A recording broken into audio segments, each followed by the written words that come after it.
Sal's just reliving her 2014-2015 run that she had here, coming up against names like Steph Gilmore in the first round, then Carissa Moore in the second. Big happy birthday to Carissa. I got to see her earlier, hanging out down the lagoon here with her family, with her beautiful daughter Elena. So now it's time to switch on.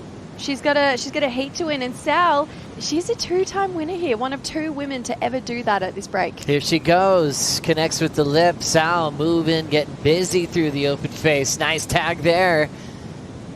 Tighten the pocket, throws an arc there, and board's looking loose when she needs it to be. Solid off the bottom when she wants to hold her rail, and she is just putting together a very active opening ride against Carissa Moore. Carissa's felt that same feeling that Erin's had here before. Here comes Riss, just a short ride to open things up with Sal. Right away, saw that thing just be in an awkward position, so she stepped off. And to think that the last time we saw her compete at a wave like Tahiti, she was pregnant and none of us knew. So she's come so far, and I love having her back on the championship tour. Riding this one through the inside is Sal, just stabbing a couple sections. Likes moving quickly, staying busy. For Sal in the 3 range, let's see what Carissa Moore just did. She has just recreated the type of surfing that we loved and fell in and just enjoyed more than anything at Raglan. These big power hacks on a perfect left canvas. Carissa just driving through multiple turns with so much force and so much authority, coming up against Sal, who has so much success here. As Sal kicks out of another wave, playing an active role against Carissa Moore here. Number 2 in the world, and you'd imagine those talks that she's been having with Gabby Bryan those last 2 seasons just unfolding with great success for the 2 of them this year. Watching Sal kind of weave her way in the pocket and attacking the lip line. She'll lay down, trying to better a 3.33. Cool to see that they still have so much love and respect, but they still have so much competitive fire when it comes to the 2 of them. Sal here, under the lip snap to start this one off, but even steeper on that second section there. Incredible athletes. 14:10 on the clock, and deciding to take this wave is Carissa Moore, 5-time world champ, blasting it there. Pulling into this section, that's going to take down the birthday girl, but she'll be happy to get another chance. Sally still out in front, but Carissa didn't need much.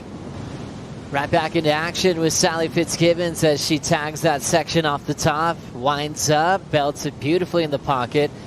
Great transition into the final turn, but gets bucked off the tail of that surfboard, and tour expanded for the women for the first time as we look at just a roll in and up and out. Further down the line, we'll see Carissa Moore dive in. She'll lean into the pit, but she gets lipped in the head and she goes down. So the barrel hasn't been easy to read on the last 2 looks. Sally will take this one as Carissa's going to have to duck underneath it. Sally positioned in the pocket. She will. Sad the day that Sally decides she doesn't want to compete anymore. Grabbing the rail, setting this line up is Carissa Moore, doing really well. You can see the challenge of that wave from start to finish, and she was able to do that. Knew that low score was just much too low for Sal. Now 2:25 to go. Yeah, Carissa as well, we know that she has a real drive to get better, especially at backside bow riding. She's so poised with her technique when it comes to frontside bow riding, but this is a region of her surfing that she's put a lot of time in over the last few years. Tricky, foamy barrel to read, so she come into the last event as world number 1 and lost it. So both of these ladies can respect each other in that sense as well. Throwing a little snap off the top, just a little bit after the buzzer is Carissa Moore, but she's not going to need that score because she did improve on her last wave of a 3.8. Her husband Luke will be happy with that. Between these 2 legends, Sal will now start preparing for lower trestles, the next stop of the season in Southern California. Britt Vaughn.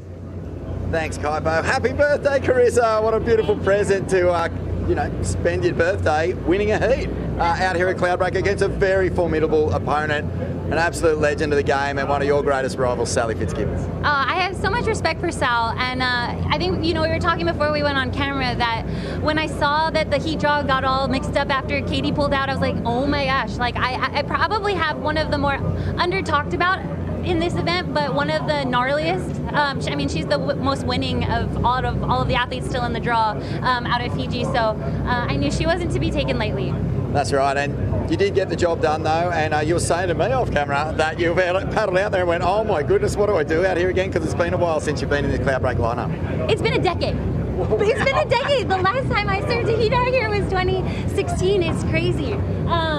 So it took a little bit of time to kind of reacquaint myself with the lineup and what types of waves to look for. I just squeaked by. I had that one good score, but just followed up with something very mini. So that's some room for improvement. Fantastic. You're staying at the Moby Marriott with your family. I know you're having an absolute blast there, and I just learned something about you, and that is the Queen of the Seven Seas gets seasick, so we don't want to keep you here.